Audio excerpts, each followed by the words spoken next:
What's going on, guys? Mil Tokusatsu here, and today I'm bringing you a special review for the Marvel Legends Toei Japanese Spider-Man figure, part of the Spider-Man and his 60 Amazing Years anniversary celebration. So, this, I believe, was up on Hasbro Pulse for pre-order months ago. It's kind of as an exclusive, and I missed out on him initially, but they just actually released these retail side, and they just got a bunch of these in at work, so I had to jump on them as soon as I could. Also, this is one of the first Marvel Legends figures that I own, at least, that has that windowless packaging, so I don't know if the figure has any factory errors or QC issues, but we'll see. So instead of seeing the figure inside the box, you get a picture of it on the front there. Logo is down here, of course, and like the Lightning Collection, you have artwork on the side there. On the back, more dynamic poses of the figure, and also the accessories you get are the spider string for his webbing, and then there's two other random webs and two closed fists. Other side, you just have the figure in a regular pose there. Nothing special. I already showed you at the top, but here it is again. And then on the bottom, of course, legal mumbo jumbo. So out of box, I like what I see here. There are like a couple of like small paint splotches here and there, but like it's really just nitpicky and nothing too distracting. Like say on his shin right there, same thing on this side, and then on his waist there's like a little silverish / white spot there, but I can live with that. It's nothing too terrible. Now, something I did find kind of noticeable was the peg hole on his back there, which that's most likely just for like stands for like aerial poses and whatnot, but I wish they could have filled that in somehow. But the figure itself, though, I really do like. They really nailed the look of, you know, Shinji Toto or the suit actor from the show.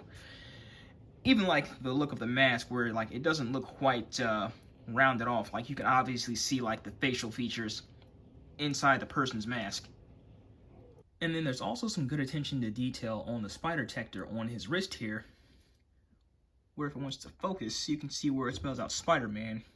And then just going across, there's just some extra paint detail in there that's very much appreciated because, you know, sometimes with the Lightning Collection figures, like the wrist-mounted morphers, can sometimes not be painted, so that's a definite plus in my book. Now, before I get to articulation, I did want to point out the lack of butterfly joints in his shoulders here. So what that does is, it doesn't allow him like that cross-arm range of motion to where he can, you know, touch his other arm. Like I'll bring in No Way Home Spider-Man for comparison, where he has those guys up there, and he can also, you know, touch his other wrist, where this guy can't do that. And I've also been made aware of the fact that he makes use of the Mr. Fantastic mold from the last year's wave, I believe. So both the waist and the arms, which I do believe the arms come out, but I'm not going to do that with this brand new figure.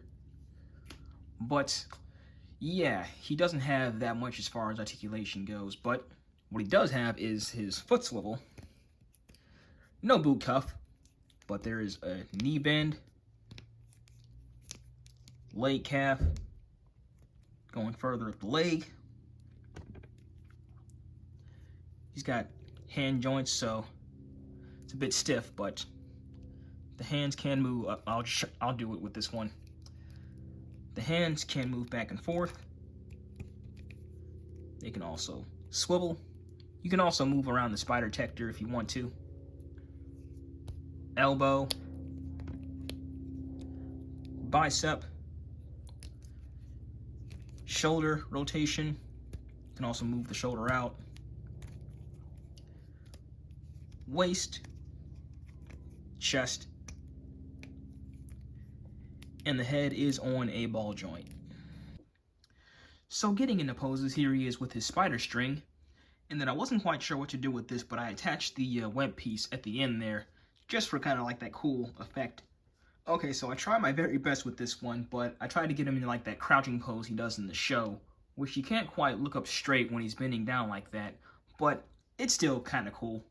And just for kind of the fun of it, I have him webbing up Tom Holland there with the other web piece. And then last but not least, you have the extra hands for the closed fist. So Japanese Spider-Man here is by no means the greatest Marvel Legends figure, but it's certainly a special one, and one that I'm glad exists, because never in a million years did I think Marvel Legends would give us Japanese Spider-Man, because I thought that's something that would be exclusively restricted to Bandai with SH Figure Arts, where if you want that version, that's going to go for some insane aftermarket prices, or if you're talking Leopardon with the Solar Chogokin, even more. So I'm glad Hasbro was able to give fans at least an inexpensive version that's a good representation of the character.